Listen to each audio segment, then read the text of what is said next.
लेकिन सत्ता की शुरुआत बंगाल के चुनावी रक्त चरित्र के साथ, जो चुनाव खत्म होने और नतीजों के बाद पश्चिम बंगाल को हर दिन नए जख्म दे रहा है।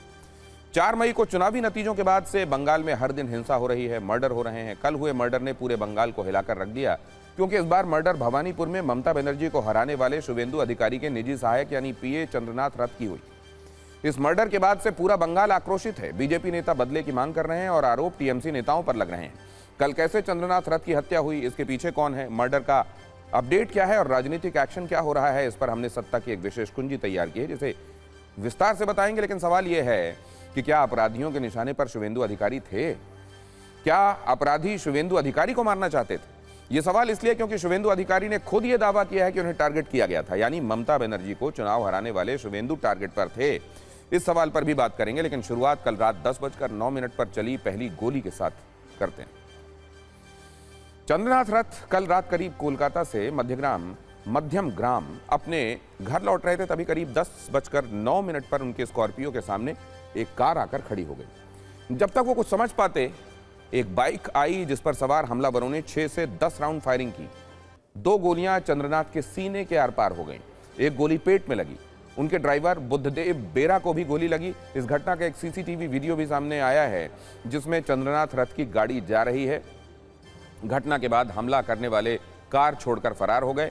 घायलों को फौरन नजदीकी अस्पताल ले जाया गया, जहां डॉक्टरों ने चंद्रनाथ को मृत घोषित कर दिया।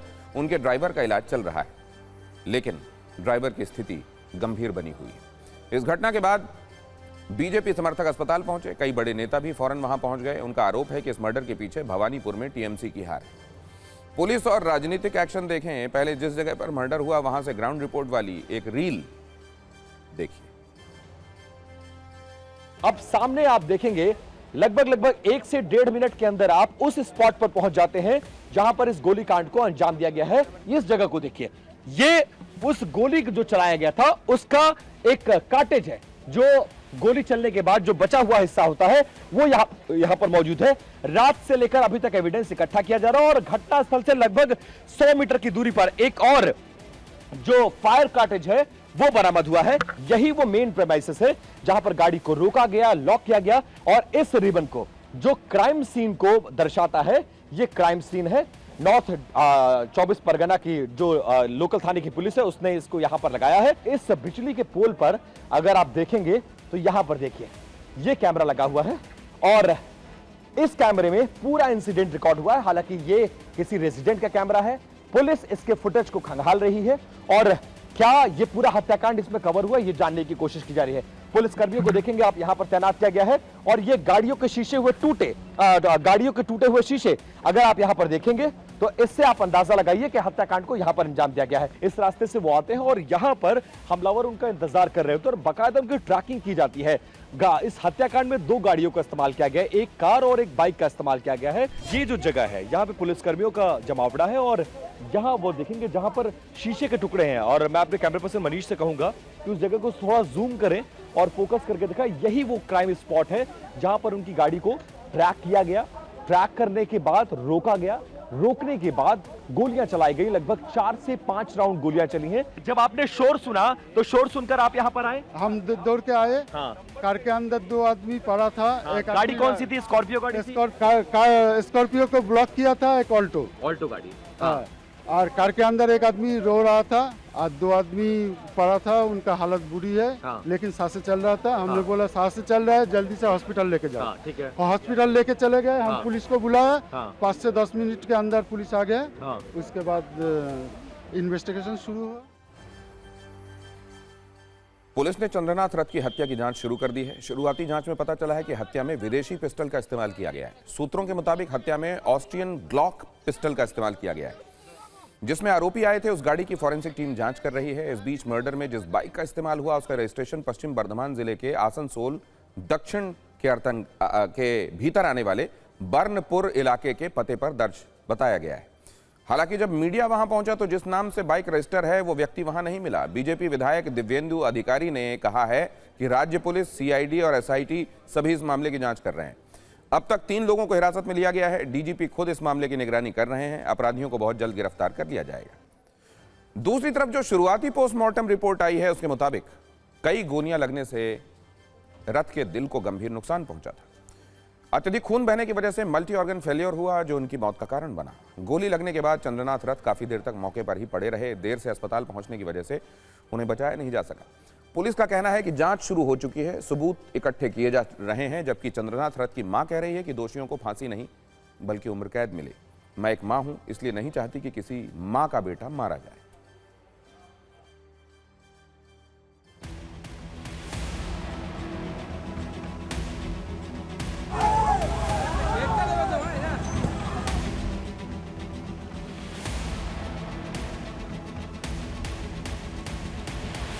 यहाँ पे जो गोली मारी गई है, यहाँ पे खून अभी भी लगा हुआ है अंदर सीट में, आप देखिए।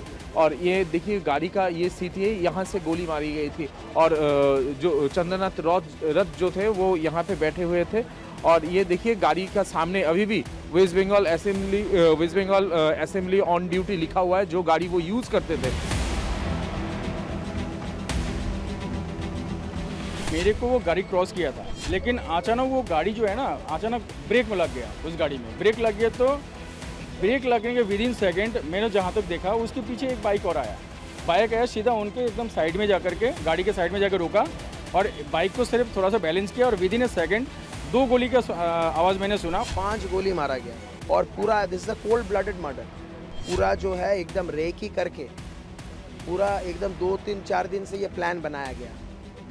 एकदम सब कुछ एकदम पूरा एक मैप बना के, एक प्रॉपर चार्ट बना के सब कुछ करके ये किया गया। बार बार मैं बोल रहा हूँ कि बांग्लादेश के जमाती इस्लामी के साथ साथ देश के कई इस्लामिक कंट्री के साथ ममता बनर्जी का बहुत करीब संबंध है और वो बंगाल को खत्म करने के लिए पिछले 15 साल से उस रणनीति पे लगी हुई थी। আমি চাইছি দোষীরা শাস্তি পাক। কি শাস্তি চাই? আমিও একজন মা, আমি চাইবো না তাদের ফাঁসি হোক, কিন্তু যাবজ্জীবন কারাদণ্ড চাইছি। আর চাইছি যে আমরা ভারতীয় জনতা পার্टी করি বলে कानून से ये रिक्वेस्ट है कि कड़ी से कड़ी सजा दी जाए जिसने ये साजिश रचा है। जिसने भी ये साजिश रचा है उसकी कड़ी से कड़ी सजा, जो इस साजिश को जिसने रचा है, और कोई भी बाद में इस जैसा साजिश नहीं रचा। केस का इन्वेस्टिगेशन हम लोगों ने स्टार्ट किया हुआ है। इस क्राइम में जो गाड़ी 4 व्हीलर जो यूज़ हुई थी उसको हम लोगों ने सीज किया हुआ है, लेकिन ये पता चल रहा है कि इस गाड़ी को जो नंबर प्लेट है वो फॉल्स है, उसको टेम्पर किया गया है।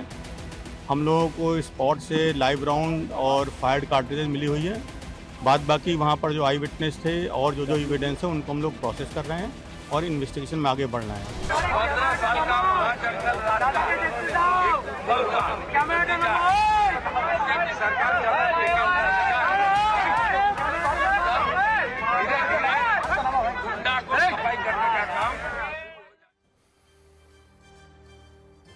चंद्रनाथ रथ की मां भले ही ये कह रही हैं कि दोषियों को फांसी नहीं होनी चाहिए, लेकिन बीजेपी के नेता काफी गुस्से में हैं। शुभेंदु अधिकारी 2 बात बहुत स्पष्ट बोल रहे हैं। पहली बात, ये पिन पॉइंट मर्डर है, मारने वाले स्पेशलिस्ट और आतंकवादी हैं। दूसरी बात उन्होंने ये कही है कि शुभेंदु अधिकारी खुद ही टारगेट थे, पीए को निशाना बनाकर ठीक नहीं किया गया। शुभेंदु अधिकारी के इस दावे के बाद सवाल यह है कि शुभेंदु को मारना कौन चाहता था। हालांकि कांग्रेस नेता अधीर रंजन का कहना है कि ममता बनर्जी की सरकार भले ही चली गई है, लेकिन हालात बदले नहीं हैं। जबकि टीएमसी नेता सौगत रॉय ने एसआईटी की निगरानी में जांच की मांग की है। अखिलेश यादव पूछ रहे हैं कि इतने लाख सुरक्षा बल यहां है तो जिम्मेदारी किसकी है। कुल मिलाकर इस पर भी राजनीति हो रही है।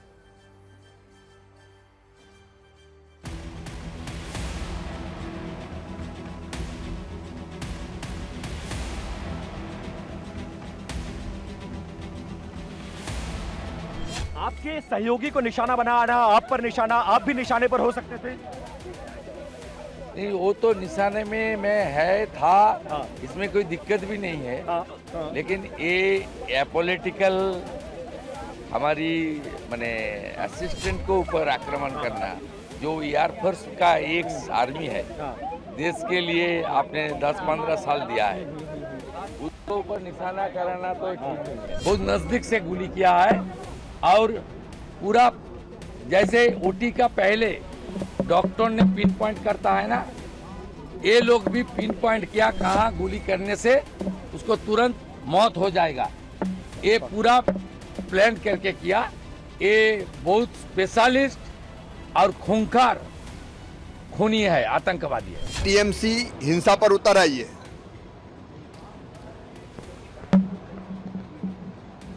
और ये अति है। जिनने ये कुकृत्य किया है हमारे कार्यकर्ता की हत्या करने का, कोई अपराधी बचेगा नहीं। जिस नेता, बीजेपी के सबसे कद्दावर नेता, उनका ही पीए को गोली से भून दिया जाते हैं, इसका मतलब बंगाल जहां थे वहां है। सरकार बदली लेकिन हालात कुछ नहीं बदली, ये हम देख रहे हैं।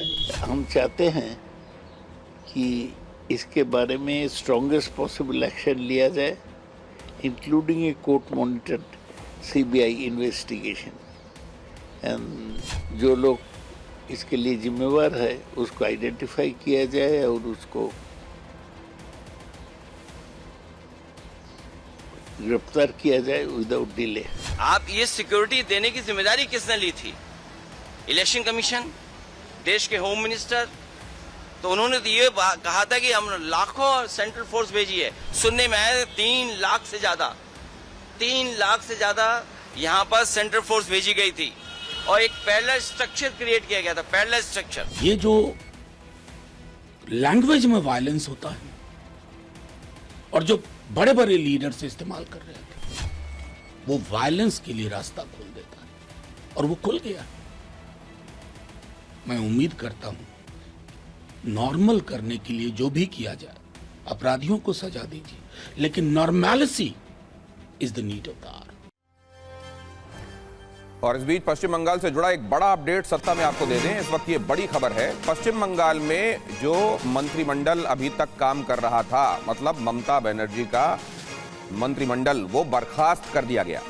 राज्यपाल ने मंत्रिमंडल को बर्खास्त किया, मतलब ममता बनर्जी, मुख्यमंत्री और उनके सारे सहयोगी जो सरकार में थे वो बर्खास्त किए गए। आपको मालूम है ममता बनर्जी ने बीते दिनों ये बात कही थी कि मैं इस्तीफा नहीं दूंगी, लिहाजा उनको बर्खास्त कर दिया गया है। अब जरा उस घटना पर आ जाइए जिसका जिक्र हम कर रहे थे। भारतीय जनता पार्टी के बड़े नेता ये कह रहे हैं कि पुलिस अपना काम करेगी, जांच करके दोषियों को सजा दिलाई जाएगी, लेकिन बंगाल के लोकल बीजेपी नेताओं में बड़ा गुस्सा है। वो कह रहे हैं कि हाईकमान ने हमारे हाथ बांध रखे हैं, हमने चूड़ियां नहीं पहन रखी। कुछ नेता तो ऐसे हैं जो साफ साफ कह रहे हैं कि अभिषेक बनर्जी और ममता बनर्जी को गिरफ्तार किया जाए, सच सामने आ जाएगा।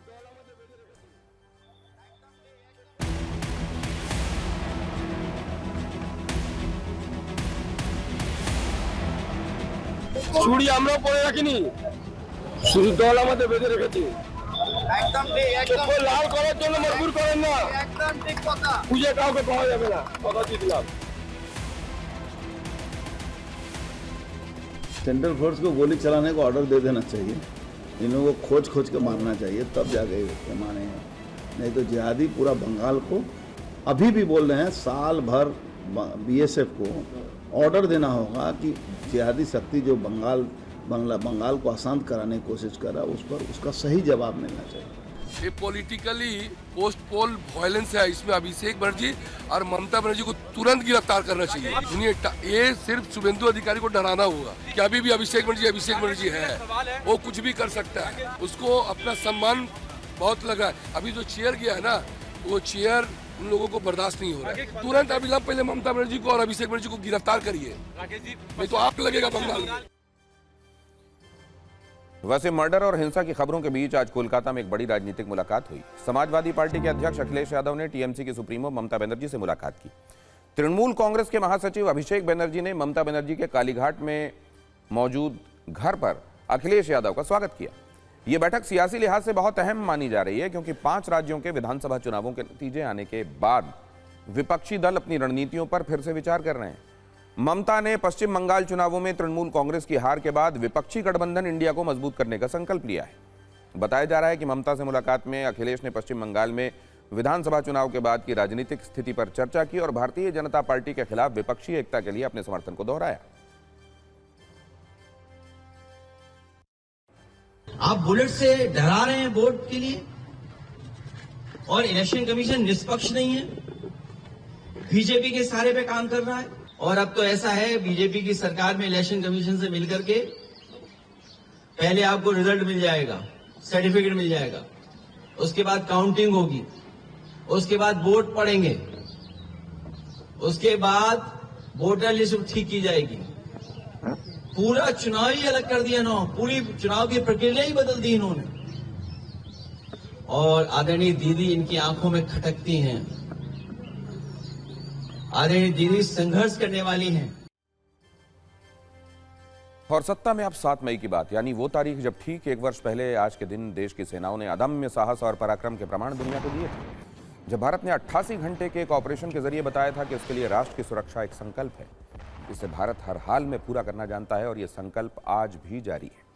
आज देश उसी दिन का जश्न मना रहा है। यह जश्न बड़ा सिंदूरी है। आज ही के दिन भारतीय सेनाओं ने पाकिस्तान से पहलगाम हमले का बदला लिया था। उसके घर में घुसकर पाकिस्तानी सेना और आईएसआई की गोद में खेलने वाले आतंकियों को मिट्टी में मिलाया था। आज उसी ऑपरेशन सिंदूर को 1 साल पूरे हुए हैं, इसीलिए इसे आप पाकिस्तान का दर्द दिवस भी कह सकते हैं। ऑपरेशन सिंदूर हर देशवासी के लिए गर्व का पल है। बदले की वो कहानी जो दुनिया मिसाल के तौर पर पेश करेगी। आज ऑपरेशन सिंदूर की पहली वर्षगांठ पर भारतीय सेना ने पाकिस्तानी सत्ता के लिए 7 मैसेजेस जारी किए हैं। ऑपरेशन सिंदूर के 88 घंटे की पूरी कहानी सुनाई, उसकी कुंजी भी हम आपके सामने खोलेंगे, लेकिन पहले वो वीडियो जो इंडियन एयरफोर्स ने पोस्ट करके देश के दुश्मनों को, खास तौर से पाकिस्तान को चेतावनी दी। India will identify, track and punish every terrorist and their backers.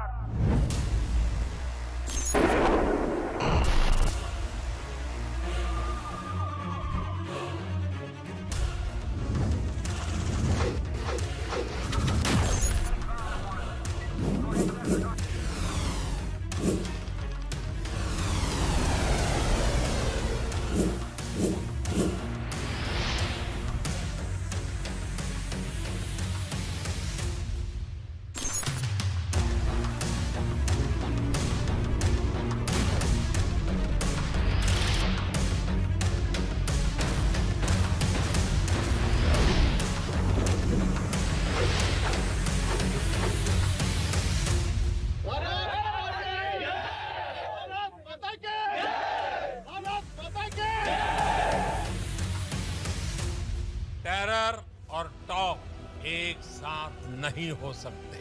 Terror और ट्रेड एक साथ नहीं चल सकते और पानी और खून भी एक साथ नहीं बह सकता।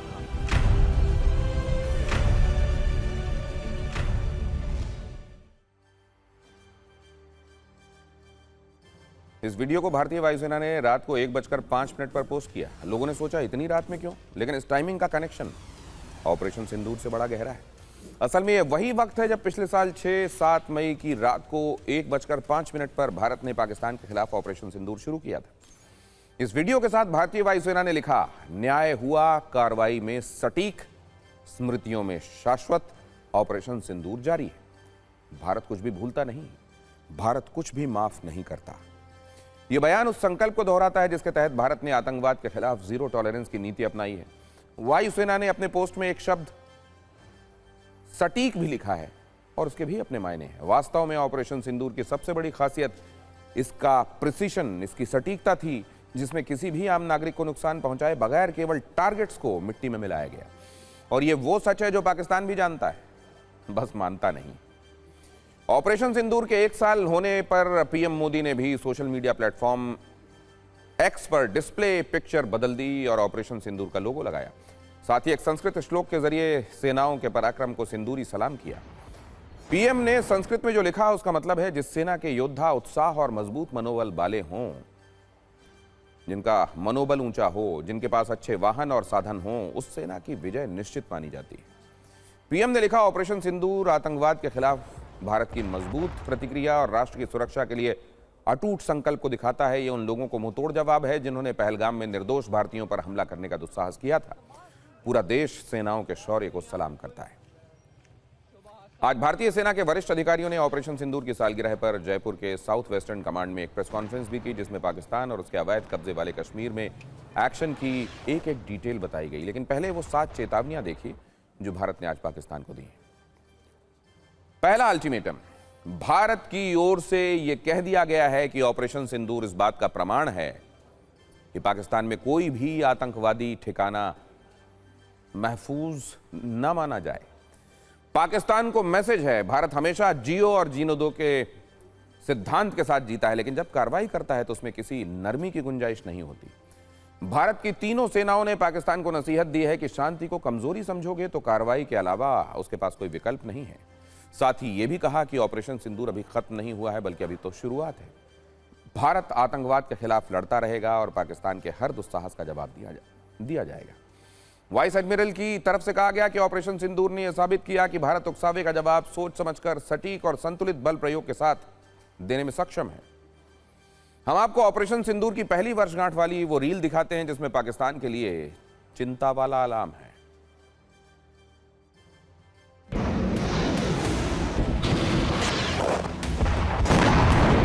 No sanctuary across the line of control is safe. We will hit everything. He spoke about depths. We will go after everything. And I think that's been made clear. Operation अभी भी जारी है और जारी रहेगा, क्योंकि जैसे मैंने अपने स्टेटमेंट में भी बताया, India's war against terror will go on. Operation Sindoor proved that आत्मनिर्भर is not just a slogan, it is indeed a force multiplier. Today, over 65% of our defense equipment is being manufactured domestically. By striking the terror hubs in the heart of Pakistan using long-range precision weapons, India effectively called the bluff on Pakistan's nuclear blackmail. Operation Sindoor was not an end. It was just the beginning. Dushyant Kumar Tyagi की एक मौलिक रचना का प्रभावशाली अंश मैं आपके सामने रखना चाहता हूँ। सिर्फ हंगामा खड़ा करना मेरा मकसद नहीं, मेरी कोशिश है कि ये सूरत बदलनी चाहिए। Since times immemorial, we have lived with a simple philosophy of live and let live. But when our desire for peace is mistaken for weakness and our silence is taken as absence, there is no choice but to act. If challenged again, we will not merely respond, we'll shape the battle space from the outset. In an era of prolonged conflicts around the world, we struck hard, achieved clearly defined objectives when the Pakistanis were compelled to negotiate and requested us to stop. So there was innumerable amount of damage which compelled them.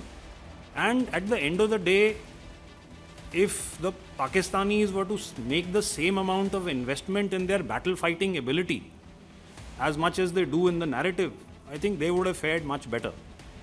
From the outset, the government gave us two clear directions. Clear politico-military objectives and the operational flexibility to achieve these.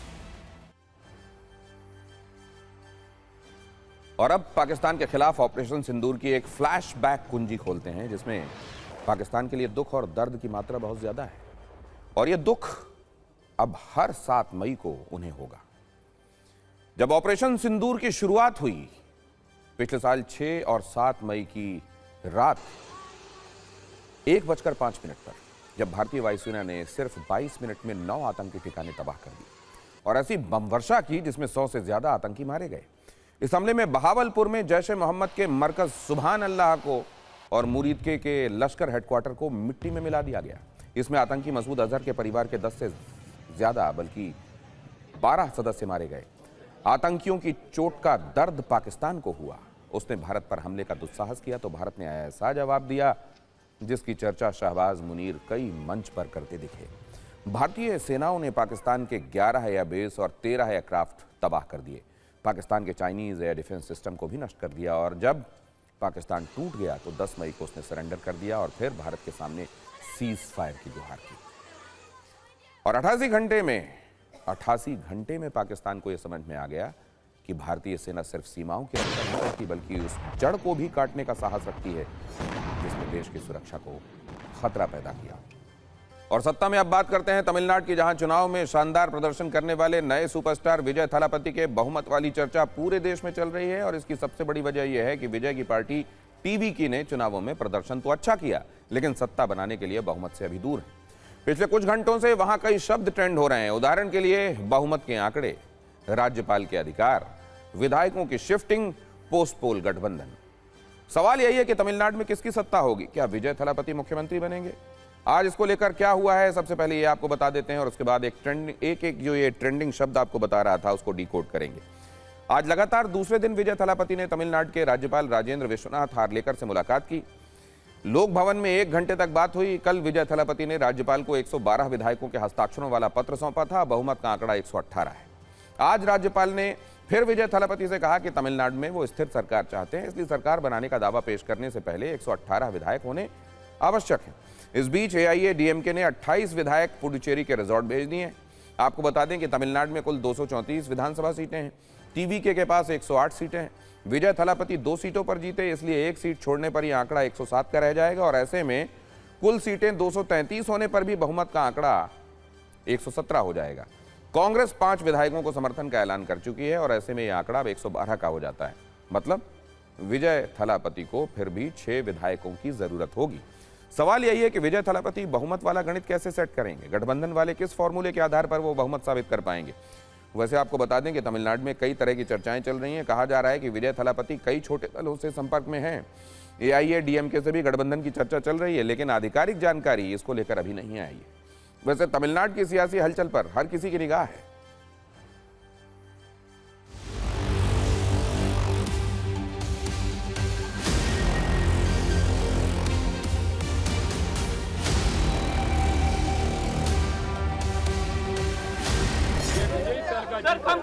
ये सारी तमिलनाडु का गरीब लोग को आगे बढ़ाना का तो अलायंस किसके साथ होगी? किसके साथ अलायंस किसके साथ? अलायंस जो है हमारा प्रेसिडेंट जो है पार्टी के लीडर विजय सर उसके लिए डिसीजन करेंगे।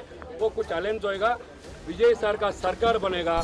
Governor is BJP because he's from a former BJP man and we all know that the BJP's mindset and the Delhi's mindset is not to make Mr. Vijay as Chief Minister. The governor is delaying that decision. 118 is the magic number. So we'll have to wait and see how it is going to pan out. And our leader, Mr. M.K. Stalin, has made it very clear the DMK party will not create any constitutional crisis. He wants Mr. Vijay to continue to go ahead as the chief minister, and we will watch for the first 6 months. देश के कई राज्यों में ऐसी स्थिति पहले भी आ चुकी है जब किसी भी पार्टी को बहुमत नहीं मिला। इसी तरह वर्ष 2018 में कर्नाटक विधानसभा चुनाव में बीजेपी सबसे बड़ी पार्टी थी, लेकिन बहुमत से दूर थी। फिर भी राज्यपाल ने बीजेपी के BS येदियुरप्पा को सरकार बनाने के लिए बुलाया। BS येदियुरप्पा ने मुख्यमंत्री पद की शपथ भी ली। मामला अदालत में जाने के बाद BS येदियुरप्पा को इस्तीफा देना पड़ा। अदालत ने 24 घंटे के अंदर बहुमत साबित करने को कहा, जो नहीं हो सका। कर्नाटक में कांग्रेस और JDS ने मिलकर सरकार बनाई। वर्ष 2019 में महाराष्ट्र में भी कुछ ऐसी परिस्थिति देखने को मिली। महाराष्ट्र के चुनावी नतीजों में बीजेपी 105 सीटों के साथ सबसे बड़ी पार्टी बनी थी। राज्यपाल भगत सिंह कोश्यारी ने सबसे पहले बड़ी पार्टी होने के नाते बीजेपी को सरकार बनाने का न्योता दिया, लेकिन बीजेपी के पास संख्या बल नहीं था। चुनावी नतीजों के 15 दिन बाद भी किसी की सरकार नहीं बन पाई, जिसके बाद 12 नवंबर 2019 को राज्य में राष्ट्रपति शासन लगा दिया गया। जब शिवसेना, NCP और कांग्रेस मिलकर सरकार बनाने की चर्चा कर रहे थे, तभी एक बड़ा उलटफेर हुआ। 23 नवंबर की सुबह राष्ट्रपति शासन हटाया गया। सुबह करीब 8 बजे राजभवन में देवेंद्र फडणवीस ने मुख्यमंत्री और NCP के बागी नेता अजीत पवार ने उप मुख्यमंत्री पद की शपथ ली। कोर्ट में मामला जाने के बाद सुप्रीम कोर्ट ने तुरंत फ्लोर टेस्ट का आदेश दिया था। इसके बाद देवेंद्र फडणवीस को इस्तीफा देना पड़ा था। यह सरकार मात्र 80 घंटे चली थी। ऐसे मामलों पर राष्ट्रपति और राज्यपाल के अधिकार पर संविधान के जानकार क्या कहते हैं, वो सुनिए। राज्यपाल की जो भूमिका है, क्या उस पर सवाल खड़े होते हैं? देखिए, जिस तरह से राज्यपाल एक्ट कर रहे हैं, ऐसा लगता है कि कहीं ना कहीं या तो उन्होंने SR बम्बई का जो 9 ऑनरेबल जजेस का सुप्रीम कोर्ट का निर्णय है वो पूरी तरह से पढ़ा नहीं है, या तो ये हो सकता है, या वो किसी इन्फ्लुएंस में, दोनों में से एक कारण है। अदरवाइज जो SR बम्बई का जो निर्णय, सुप्रीम कोर्ट का निर्णय है, वो क्लियर कट कहता है कि मेजॉरिटी की जो प्रूव होगी वो विधानसभा का अधिवेशन बुलाने का फ्लोर टेस्ट वहीं पर डिसाइड होगा। ये गवर्नर के अपने विवेक पर डिसाइड नहीं हो सकता। Single largest party who has clear majority, उन्हें बुलाना चाहिए। दूसरे में प्री पोल अलायंस के बाद मेजॉरिटी है, उन्हें बुलाना चाहिए। तीसरे नंबर पर पोस्ट पोल अलायंस के बाद जो मेजॉरिटी है उन्हें बुलाना चाहिए। चौथे में जो सिंगल लार्जेस्ट पार्टी है उन्हें बुलाना चाहिए। पर ऐसा है कि एसआर बोम्मई कंप्लीटली गवर्नर का डिस्क्रिशन खत्म नहीं करता है, बट बताता है कि गवर्नर का डिस्क्रिशन वही है जो कोई रीजनेबल पर्सन का डिस्क्रिशन होगा। जब वाजपेयी जी पहली बार प्रधानमंत्री बने थे तो उनके पास कोई बहुमत नहीं थी, फिर भी उस वक्त के जो प्रेसिडेंट साहब थे उन्होंने उनको न्योता दिया, और न्योता देने के बाद 13 दिन बाद जब पार्लियामेंट में डिस्कशन और फ्लोर टेस्ट हुआ था, फिर वो सरकार गिरी। उसके बाद दूसरी फिर देवेगौड़ा साहब की सरकार आई थी। तो अब तक ऐसा नहीं हुआ है कि कोई राज्यपाल ये कहे कि पहले मुझे साबित करो कि आपके पास मेजॉरिटी है और उसके बाद फिर आप शपथ लेकर लेजिस्लेचर में चले जाएं। असल में एसआर बोम्मई केस यही कहता है, 1994 एसआर बोम्मई केस, जो ये कहता है कि असल में राजभवन नहीं, ये विधानसभा के फ्लोर पर इसका परीक्षण होना चाहिए कि संख्या बल है या नहीं। इसी बात का उल्लेख यहां हो रहा है और हूटर ने इशारा कर दिया। आज का वक्त समाप्त हुआ तो आपसे आज्ञा लेनी होगी, लेकिन कल फिर मुलाकात होगी। उससे पहले गुजारिश ये है कि सत्ता की न्यूज रील्स को आप सभी न्यूज मित्र ज्यादा से ज्यादा शेयर करें। नमस्कार।